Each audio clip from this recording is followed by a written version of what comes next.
All right, we'll go ahead and get started. Well, welcome everyone to this second of ASA's Data Leadership Webinar Series. We're so happy to see you with us today.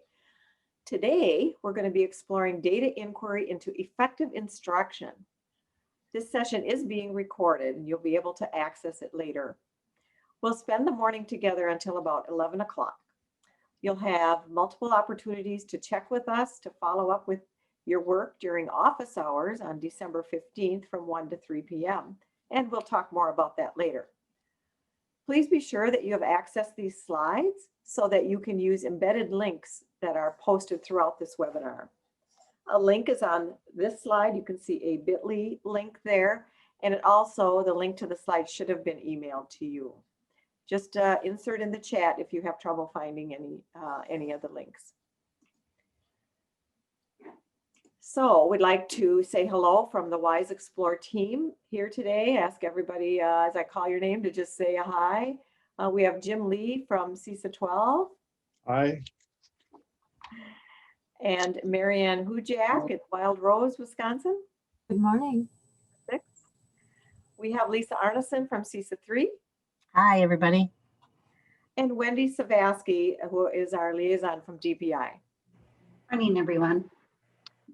And we're all very happy to be joining you today.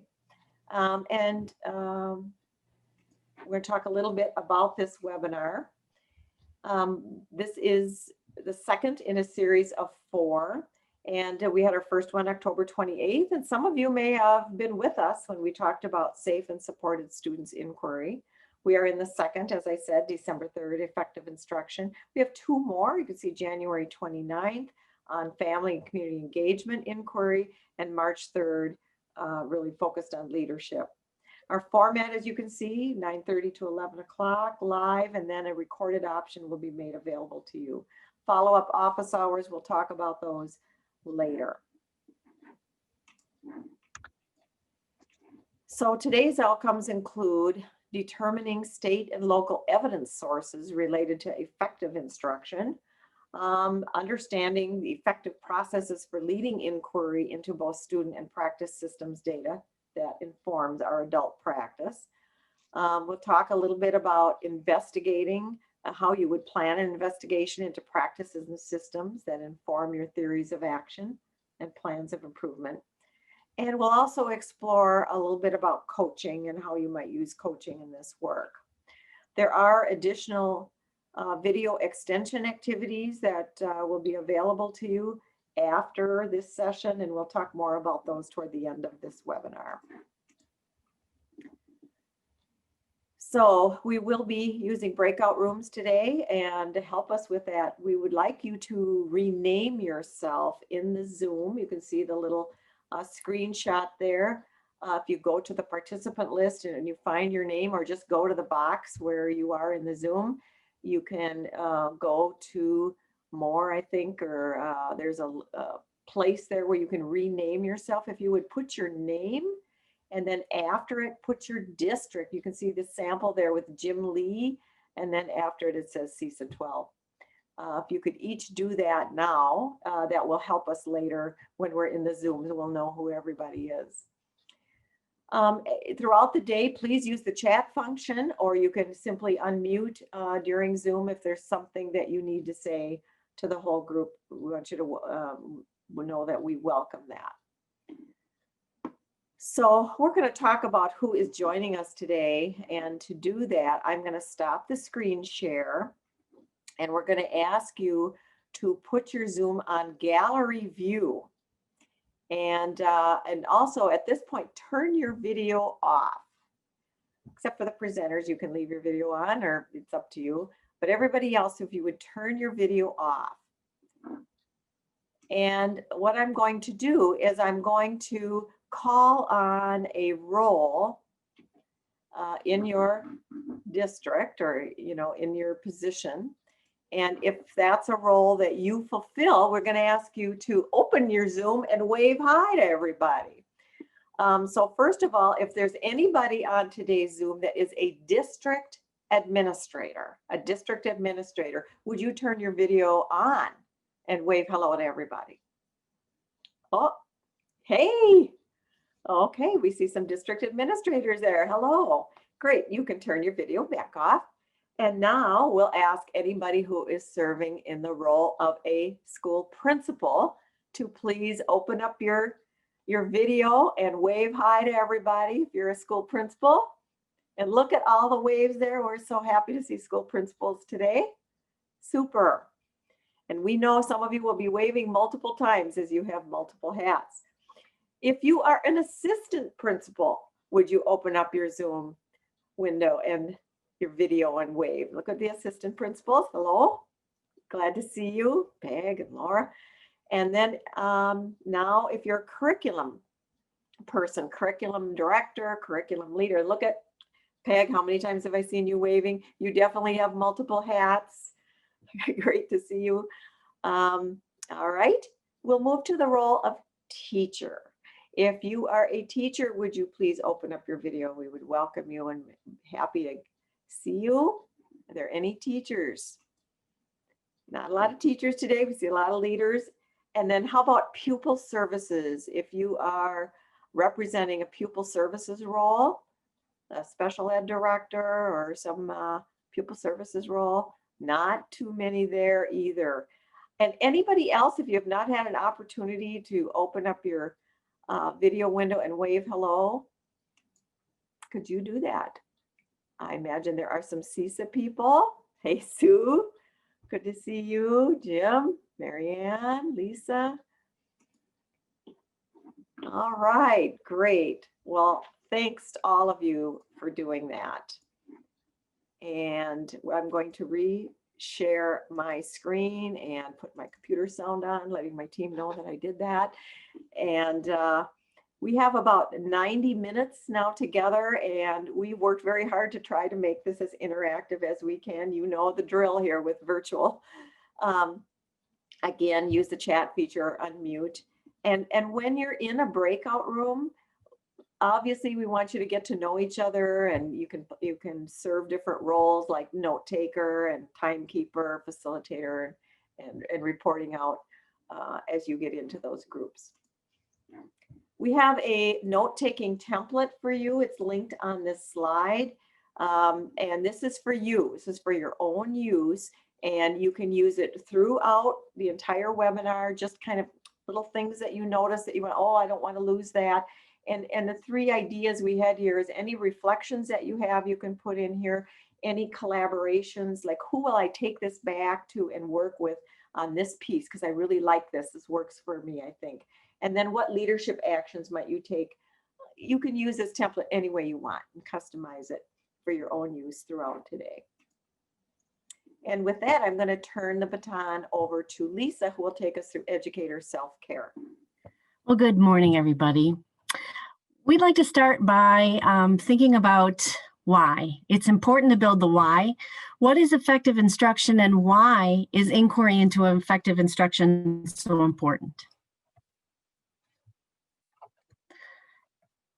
I want to, before we do that, we can't ignore the fact that many educators, teachers, and leaders are feeling overwhelmed.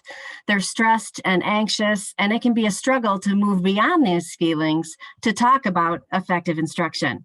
Before we can take care of our students, we have to take care of ourselves.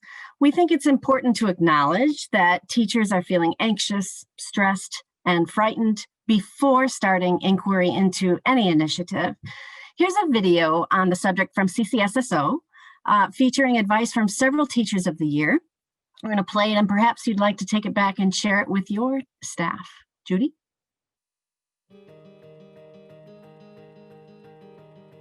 What are some of the ways that you practice self-care? I don't. Oh boy. That's definitely a skill I need to get better at. Self-care is hard, especially in this profession. However, my focus has been to get outside more, do more engagement with our environment. Cranking up the tunes in the kitchen. I'm cooking something delicious for my family. There is more to life than just work, even if you really enjoy your career a lot like we do. I don't grade papers at home. I don't check my email very much at home, and I'm a better teacher when I have established healthy boundaries with work and leave work at work. So one of the ways that I practice self-care is being able to say no. Sometimes you have to be able to take a step back and refresh before going on to that next project. 1-minute meditations. I just close my eyes, take a deep breath, and try not to think too much about what happens. And when I open my eyes, I feel much better. Try to turn your brain off and let it be quiet sometimes. Disconnecting from technology and distractions and spending time with the people that I love the most. Before you assist others with the oxygen mask, assist yourself first. I like to exercise and be with my family, but yeah, assist yourself before assisting others. I think it's really important to give myself the time to be creative. Even actually really digging in and researching is creative for me. I play piano in the evenings. I read a book. I try to take time that is both being still and also being active. Spending time in prayer, practicing yoga, or even spending time outdoors, like going boonie stomping around the jungles of Guam. Fresh air and movement are key to restoring my sanity and perspective. I get up before anybody in my family when it's still dark outside, and I go to the gym on some mornings, or I go just sit and have some quiet time to myself. Or I am going for a walk, or I'm reading a book, or I'm taking a nap on the weekend. I practice self-care by traveling. Sometimes it's good to get out of our bubble. My best mode of self-care is to learn from my students. I've learned patience, I've learned empathy, I've learned the latest dance move. To reach out to other teachers, share experiences, and have somebody to bounce ideas off of. It rejuvenates you and helps you reignite that passion for teaching.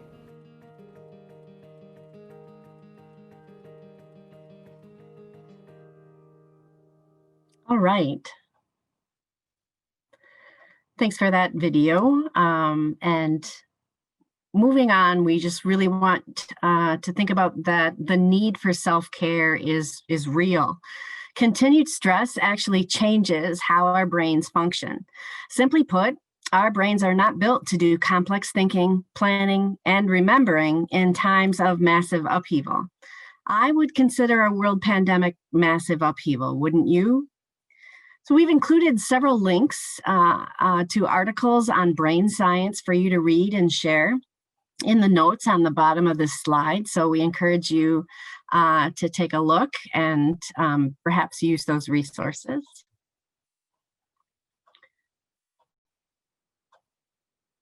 And here's an example of a self-assessment for compassion fatigue, which is a combination of physical, emotional, and spiritual depletion associated with the work we do with others. So this example is included in a module from Fisher, Fry, and Hattie from the Distance Learning Playbook. It's linked here for your use at the bottom of the slide. There are also many other examples out there. And what we'd like to do is to put you in breakout rooms with 3 or 4 other leaders. And we want you to have a discussion about self-care. What are you observing about teachers engaging in self-care? How are you gathering information about the need, both regarding compassion fatigue or the needs of your teachers? And how is your district supporting self-care of educators? I know that in my CISA, the district administrators and the principals, this is a topic that they're looking at and wanting to know more about. So we're going to head into breakout rooms for you to share and discuss these questions. And please post your ideas. We have a Jamboard linked here at the top. And so what we'd like you to do is to have a small group discussion and then ask one of you, right, to be kind of the note taker and post a summary of the discussion, the ideas, things that you're trying on the Jamboard. So we have a little bit of a record of that, and then take a look and notice any notes you want to take in your note-taking template. So we're going to send you into breakout rooms. You'll have about 7 minutes to chat and think about how you're supporting your teachers. And then we'd like you to finish by having a summary posted on this Jamboard. So without further ado, we're going to have Jenna set up the breakouts, and away we go. Okay, everybody, breakout rooms are open. All right, welcome back.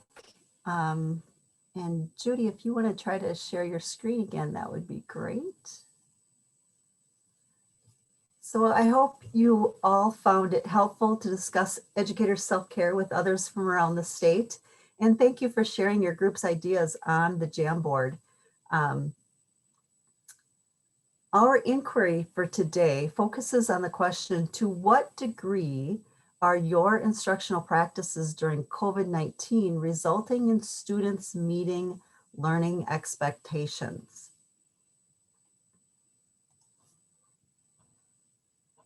So as we approach the conversation about effective instruction, we want to make sure that the data inquiry we propose is not perceived as a hammer on teachers. Rather, we advise that the subject is approached from the perspective of coaching for improvement. So how can you inquire about effective instruction in a way that casts a flashlight on what is needed to improve the school's COVID-19 instructional model and that effectiveness of that model in helping teachers teach and students learn in your school? There are many different frameworks and definitions for effective instruction, as you all well know. But regardless of the model, effective instruction is, as we all know, at the heart of schooling. So thinking about are the adaptations that you've made resulting in the expected student achievement? Leaders need to know whether the modifications in instruction are resulting in expected student achievement. And leaders also need to know what additional supports teachers might need to be an effective instructor in the model that they're currently working in. So we want to keep equity front and center because we need to ensure that all students have access to and are engaged with courses that provide a well-rounded education.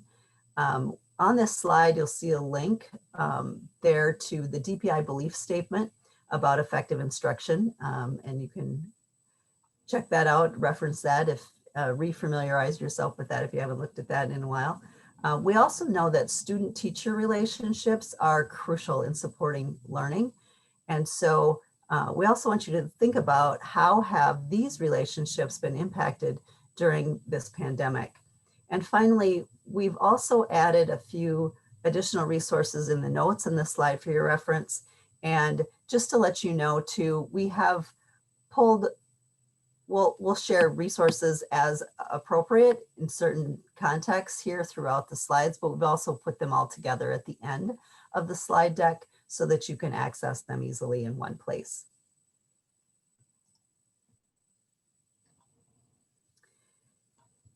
So there's just a wealth of research about the importance of effective instruction and the practices that matter. On this slide, we've shared just a few that we consulted as we prepared for this webinar today. And there's a growing concern that this generation of learners may have significant learning deficits due to the changes in instructional practices. So the research helps us to look at that, but we know that there will be a lot more research coming forward as well. Your teachers and you, I'm sure, are doing research daily as well, and that's important, right? On the other hand, there are some discussions that this whole situation has actually caused teachers to develop new instructional methods that are actually even more engaging than what they used to or have done in the past. We are remote teaching, but are students learning in those remote settings is really the question, right? So that is the challenge that educators face when entering into discussions of effective instruction during this time.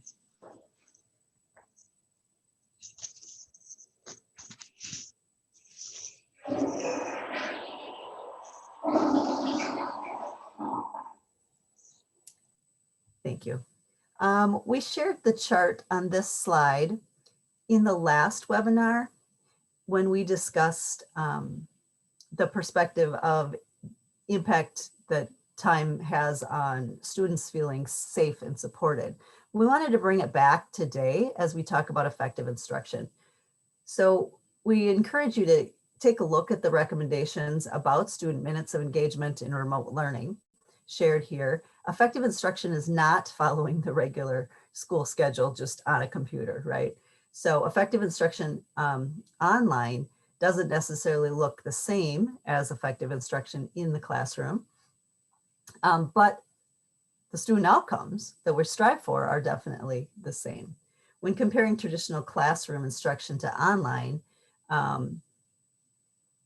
teachers, when they're in the online format, spend a lot more time preparing their lessons, connecting with individual students and families, collaborating with other teachers, learning about remote teaching practices, offering online office hours, perhaps, and thinking about and conducting formative assessments, quite honestly. So note that the amount of student engagement districts should aim for is inclusive of the digital interaction of the classroom as well as the assigned work. So all of that gets wrapped into here. So use this resource to have discussions, quite honestly, in your school about best practice in the online teaching environment, and how does your school's model align with these recommendations. There are several resources also, again, linked in the notes on this slide that might also help you in those conversations. So despite the fact that DPI is offering a waiver to exempt districts from educator effectiveness, your teachers actually need you now more than ever. And so they are trying to function under very different circumstances. In some cases, those circumstances change rapidly, and they don't have that preparation background necessarily to be able to adapt quickly. And so it doesn't matter if they've been teaching 1 year or 20 years or 30 years, right? Everyone adapts differently. So your coaching, conversations, and support is huge. Like Danielson says, teachers need support, not scores. And so a learning-centered EE model should include many opportunities to support teachers in their practices during our COVID situation here. So we would like to start our learning by asking you to examine a self-assessment of effective instruction. This self-assessment has been adapted from Great Schools Partnership. It has a strong research base. It's designed for team collaboration and reflection on shared beliefs and instructional practices. There are 5 sections: learning environment, clear shared outcomes, varied content, materials and methods of instruction, practice and feedback, and complex thinking and transfer. And then there's also a summary section. But what we would like you to do is use a little time here to choose one of those 5 sections and just go through it, read through the items, think about what evidence you might have or any barriers that you might have or opportunities, and make some notes about that. The practices in this self-assessment have a strong research base, as I referenced earlier, and evidence base. So you will probably see some connections also to your EE model. Keep in mind, however, that during COVID, during our pandemic time here, these practices might not look exactly the same as they did maybe a year ago. So also think about, do some of these practices matter even more now than they did previously? And so, also think about how you might be able to use this, and we'll come back to that question in a little bit. But we're going to ask you each to just, open this self-assessment. You make a copy for yourself and take a little bit of time to read through. And I'm going to check with our team here. We should have about 10 to 15 minutes, I was going to say, I think we have about 10 minutes that you can really dig into. Like I said, just one section, just pick one section to dig into. And if you have time to dig into a second one, that's great. But and think about those questions that we share here on the slide.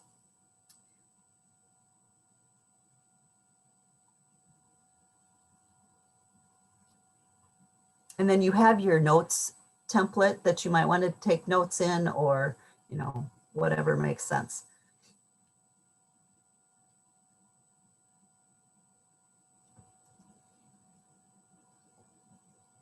All right, so welcome back. Hopefully that gave you enough time to really dig into at least one of those sections of the self-assessment, and we encourage you to explore ways that could be helpful. Thinking about self-care and how important that is. However, right, how does that also fit into the whole scheme of schooling, which is instruction, right? So finding ways to manage the self-care and effective instruction is really our challenge as leaders at this time. If you take a look at the next slide here, thank you, Judy. There are a few options that you could consider as you look at this self-assessment as a whole. You might want to use this or parts of this with PLC teams, perhaps, to complete the self-assessment, or just to review, to look at for suggestions or discussion points. You might have a school improvement team that could collect and summarize all of the results for your whole school, and then look at that to do some future planning. You could collect the self-assessment, again, the whole thing or pieces of it from teachers or PLC teams, and then have a discussion about what seems to be the most important area for us to focus on. You could summarize findings for your whole school, all of those kinds of things, lots of options to consider. So we hope that that this sparks some ideas, and that the self-assessment can be useful in some way or shape or form. And again, you know, you can make those decisions as to the value that it might have for you. All right, I'm going to turn this over. Once you think about the self-assessment, we're going to switch gears a little bit in terms of that self-assessment is all about students and their learning, right? So we're going to transition here to the student data inquiry. So Jim, I'm going to let you take over from here. Yeah, so for those of you who were at last session, or maybe have had experience with the WISExplore team, we've always recommended that any type of inquiry, regardless of the topic, that you have a process to follow. And so I wanted to just briefly give you a quick overview of the WISExplore data inquiry process. Not that we're going to be able to do all of these steps, but our recommendation is, if you're going to conduct an investigation or an inquiry into effective practice, that you use a process and set the process. Next slide, Judy. So our process basically has three components to it. The first component is what we call the student data inquiry. That's depicted in the red ring here. And it ends with a hard look at what are the priority outcomes did our student data tell us about needs of students. And then we use that to enter into what's called a practices data inquiry. And that's where we're going to spend more time here in a minute, is inquiry into effective instruction. And it's a similar process of you, first of all, have a question. We've determined the question for you today, which is how successful has our adjustment in instructional practices affected student learning. And it moves from there into a few other steps of investigating the data, clarifying the data, and then hypothesizing the data. The result of both of these inquiries then merge together into an improvement planning process. So like I said, we're not going to be able to go through all of these, but if you are planning to do some more detailed data inquiry, we suggest you use a process. And if you want, you can get more information from your CISA on how to implement the WISExplore data inquiry process. Call up and ask for the person there that's considered the data specialist for that CISA, and they'll be able to help you with this process. Next slide. So the red ring, what we want to talk about here a little bit is while schools traditionally have had lots of different types of data, from the student data perspective, we know we're missing some things this year and probably in next year as well that really help us get a good insight as to how well students are doing. Are they meeting our proficiency level targets, etc. This is going to change a little bit. And so we wanted to pause a moment here before we get deeper into the green ring aspect of this, the practices inquiry, just to have you think through what are the types of student data you have that informs you about how effective instruction and how students are responding to your instruction in your COVID-19 plan. So there's 4 steps to the process: question, investigate, clarify, and hypothesize.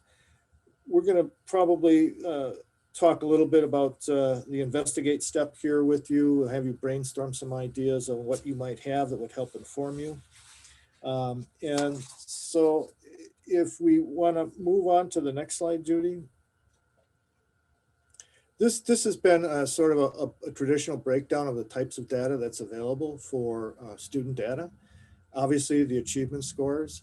I would also might want to think through how more formative assessment is really feeding your understanding of how students are responding. One of the suggestions you might want to consider here is how much you take a look at students, individual students, and where they are at prior to the COVID-19 pandemic in terms of their learning. Where are they at now? What do you have now that would help inform you? And then can you use those 2 different data sources to determine, is there a learning gap? And how would you address that learning gap? Engagement sources are pretty typical. And then perception sources, student surveys. What types of things might you gather from students that would inform you of their experience in this COVID-19 instructional model? How are they feeling about their learning? How effective do they think it is? Where are their thoughts about what's happening to them in their instruction, in the instructional model? Are they spending more time listening to teachers talk, or are they spending more time working with peers? How is that? Do they feel that it's relevant to what they need to know and learn to their futures? Things like that in terms of gathering data, perception data from students is another way to inform how well students are responding to your instructional model.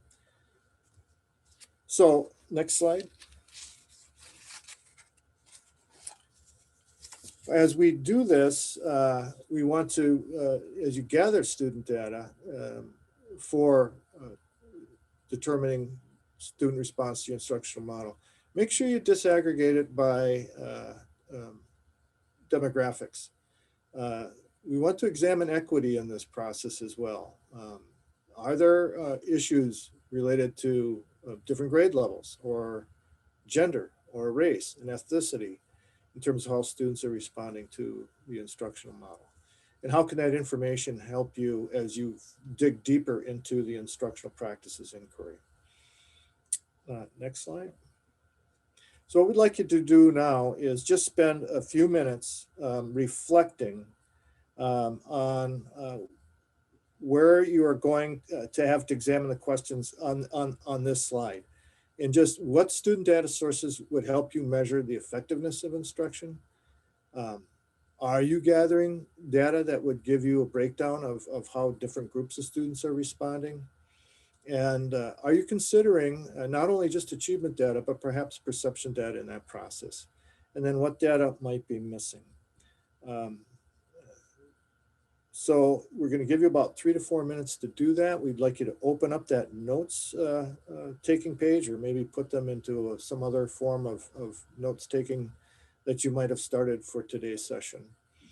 And then from there, we're going to move into a more deeper dig into the conversation about educator practice indicators. So about 3 to 4 minutes.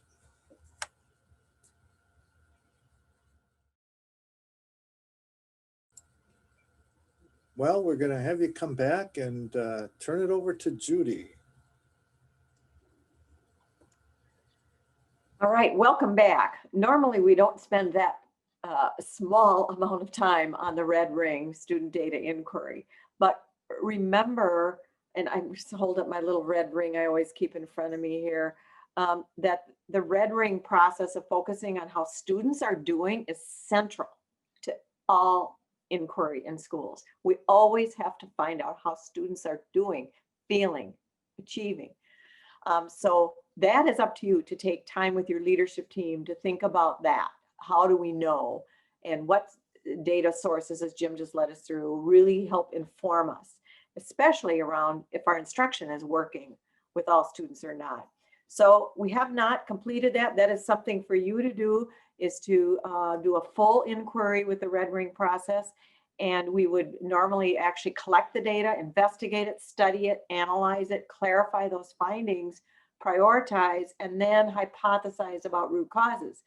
Not doing that today. So we are going to move to the green ring, which I have here, this green ring, which will focus our attention now on the adult practices. We often call this moving from the magnifying glass red ring on students, knowing how they're doing, flipping to the green ring, which is the mirror on our own practices. So from the magnifying glass to the mirror is a simple way to kind of characterize this with your staff. So the inquiry question now, when we really focus on practices, is to what degree are your teachers' instructional practices during COVID effective in supporting students to meet learning expectations?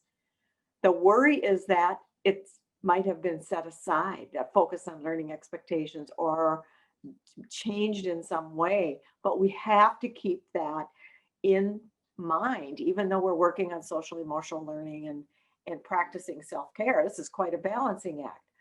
So we're going to offer to you today we've selected 3 resources that are very relevant for the era that we're in right now around blended and remote instruction for you to study. So first we have on the left there, you'll see the Danielson's Frameworks for Remote Teaching, which highlights those specific components within the framework that are particularly relevant now for remote teaching, with a focus on equity. And we ask you to pay specific attention to her recommended pathway that you'll see on page 6 of this guide. A second resource in the middle there from Instruction Partners, here you're going to find very specific strategies and guidelines for effective distance learning practices. And you'll see actionable strategies here for maintaining high content and pedagogy expectations during the time of distance learning. And lastly, on the right, you'll see a resource from Quality Matters.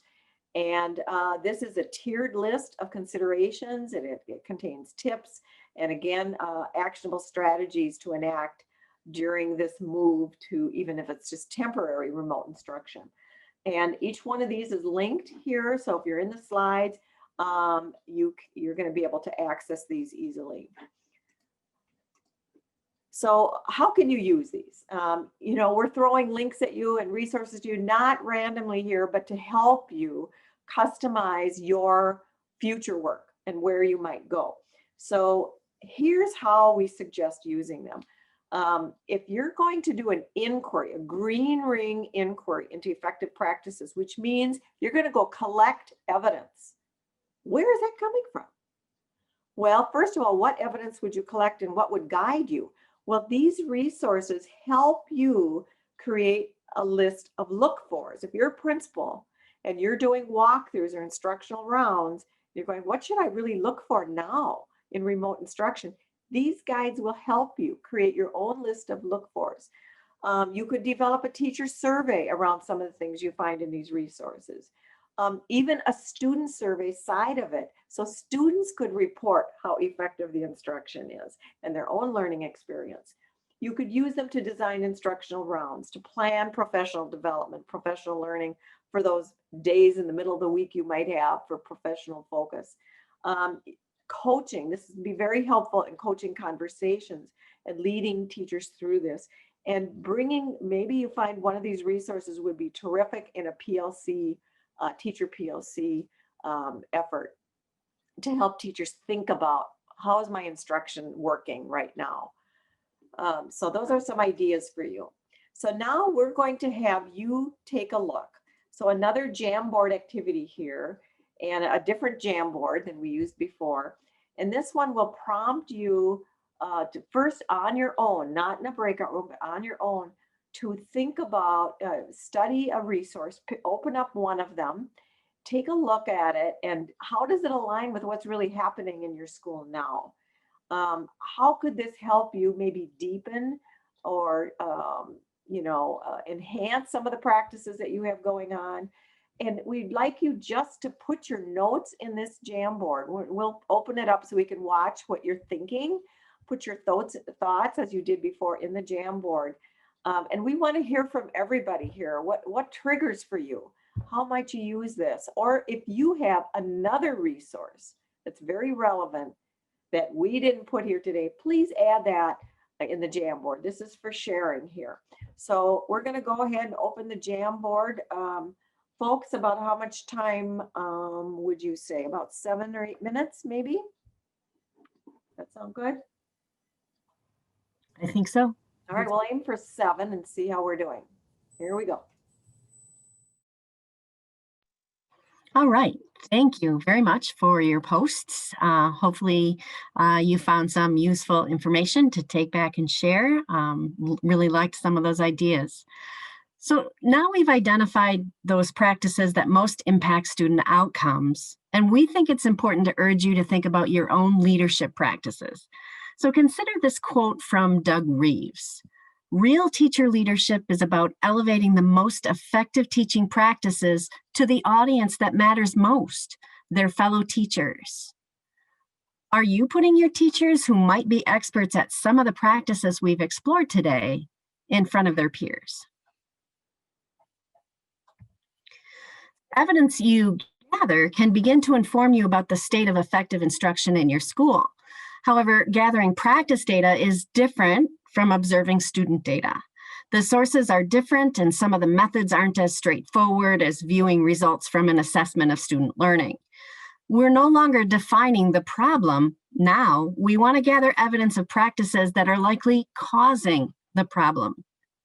In the process, we are also identifying instructional practices that actually work. So what are some strategies for collecting evidence? We can do walkthroughs, we can have staff meeting discussions, we can do lesson plan analysis, teacher surveys, PLC discussion notes, and other EE data. And here's some, once you've captured some of that evidence, what do you do with it? So here are some examples from Justin Bader from his book, Now We're Talking. How do you coach teachers away from ineffective practices? Do you capitalize on some of the great practices that you discover through observing and coaching to build the professional learning of others? This is a shift to leadership practices, your practices. And so listed on this slide are several suggestions that Justin has as far as ways to celebrate. When you have evidence of great things, do you celebrate them? Do you make and share video clips? Facilitating instructional rounds. When you see something going well, do you invite other people in to take a look? Student shadowing is a really powerful experience to gather evidence as well. And then really looking at the professional learning around those practices that you want to elevate. So effective instructional practice has two parts: the actions of the teacher with students and the support of the effective practices through leadership practices. We looked at data sources that provide evidence of the teacher practices. How do you gather evidence of your own leadership practices? Listed here are examples of leadership practices that support effective instruction. What evidence could you gather for each one? This is one example of the many tools that are available to measure leadership practices. In addition, we know from the Wallace Foundation research that effective principals work relentlessly to improve achievement by focusing on the quality of instruction.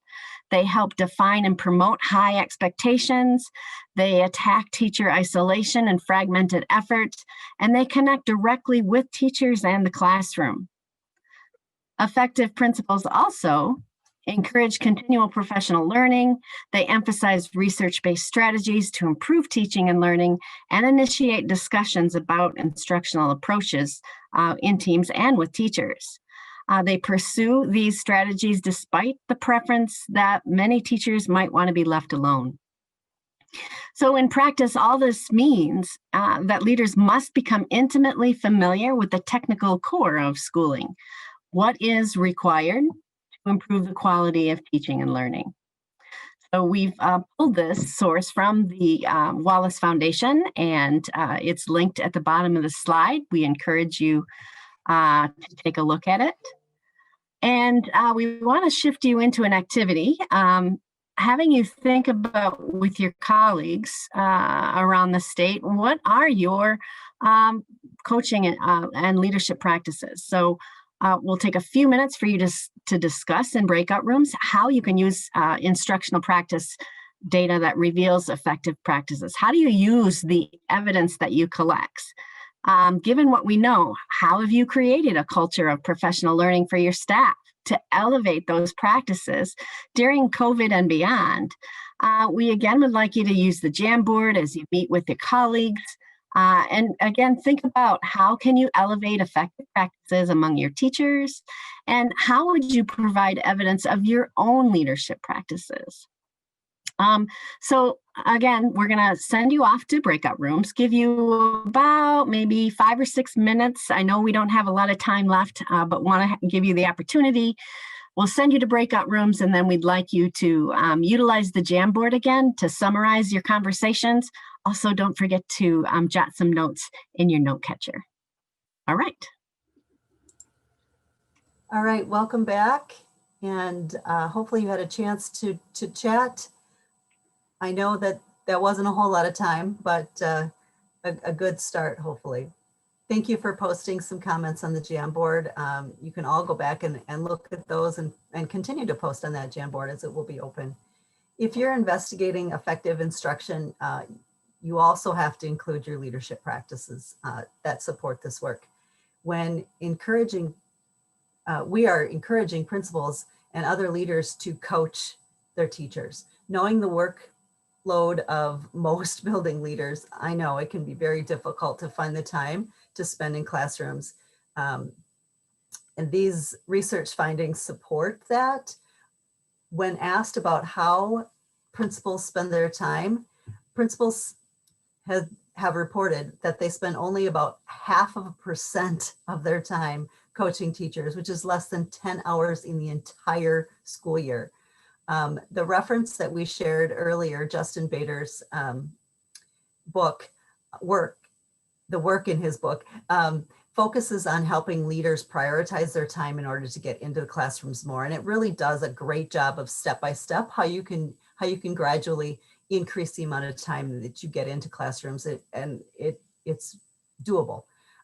There's a growing recognition of the importance of working with teachers, serving as a mentor and a coach. And coaching has emerged as one of the most effective professional development options for adult learners. So how do we include a look at the instructional coaches, at the instructional coaching, I should say, in our inquiry? As an instructional coach, you guide a process that helps teachers identify the focus and then work with them to reflect on and improve their practice. You respect teachers as learners. You support a culture of collaboration. You support teachers to strengthen their practice. You provide precise and non-judgmental feedback. And you always try to separate the role of evaluator from the role of the coach, which can be tricky, but encouraged. So what's the evidence of performing these coaching functions? Think about where you would find this evidence, or how and what you would collect as evidence that indicates you're doing these things as a coach. Again, we've put a reference to a resource in the notes section on this slide to help you with that. We are getting really close to the end, and we really wanted a chance for all of you to share. So, we don't have time to do the breakout room, unfortunately, and we hope that you did get a chance to talk with others in the breakout rooms previously, but we really do encourage you all to go ahead and put some comments in that Jamboard that you can, share with others and learn from each other a little bit about, how much time do you devote to instructional coaching? What are your coaching practices right now during COVID-19? How do you mentor your instructional, or how do you monitor, your instructional coaching, and how do you determine its impact? Any suggestions? We know we have a variety of leaders on the webinar today. Some are brand new to their role. Others have been doing this for a long time, but just like teachers, it doesn't necessarily mean if you've been doing it a while that you got it all figured out, right? Or if you're brand new that you don't have it figured out. And so we can really learn from each other. And we would really encourage all of you to think about what you might be able to share on the page 3 of that Jamboard that's linked here. And again, hope you had a lot of time to chat with others. I'm going to let Jim bring it home here. Sure. So as we close, we want to talk a little bit about how you might follow up. The practices inquiry involves 4 steps. Know your question, identify your gather your data sources, have a process, a team process to analyze your data, write up the findings, and prioritize your needs. And then from that, it will lead you into a process of proposing recommended objections for improvement. If you need help with this, contact your CISA data specialist. They're experts at guiding teams through and planning for data inquiry into practices. We do have some continued learning extension activities for you. First, there is a data inquiry planning guide. It's linked on this slide. This guide will help you think through a process of planning out an inquiry, both for student data and as well as practices data. It's an inquiry process planning guide that you could use to get your thinking on how you might go deeper with this topic. There's a video on how to use the data inquiry journal in WISE- for districts. There's a set of slides that go with it. If you follow that data inquiry journal process, it pretty much guides you through the WISExplore data inquiry steps and leads to an improvement planning process as well. Finally, there's a video on conducting a root cause analysis.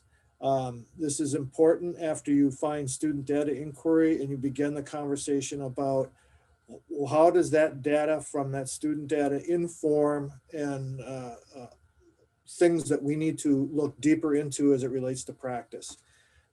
It's a very good tool. So that's available for you too as well. And then finally, on December 15th, from 1 to 3, if you go deeper with this, if you have more questions about it, we have open office hours. You can join us by clicking on that Zoom link. You'll probably get it sent out to you at some point here from OSA about these office hours. And join us, ask your questions, and we're here to support you in any further work. Next slide. Judy, next slide. Oh yes, there it is. Okay, so We want to thank you for joining us. You know, we have a brief survey. We'd ask you that you complete it for us. That's our data source for improving our process as well. And then finally, don't forget to use your notes taking template. You might want to spend a few times after the session today to just capture your thoughts about how you might take this and go further. And then slides 43 through 46 contain a whole host of links that we have used in developing this that we thought might be helpful to you as well. So thank you for participating today. I hope you got something out of it that you can use back home. Come see us during office hours. We'll hang on for a few minutes if anyone wants to hang on and ask questions. So again, thanks. Thank you, everyone.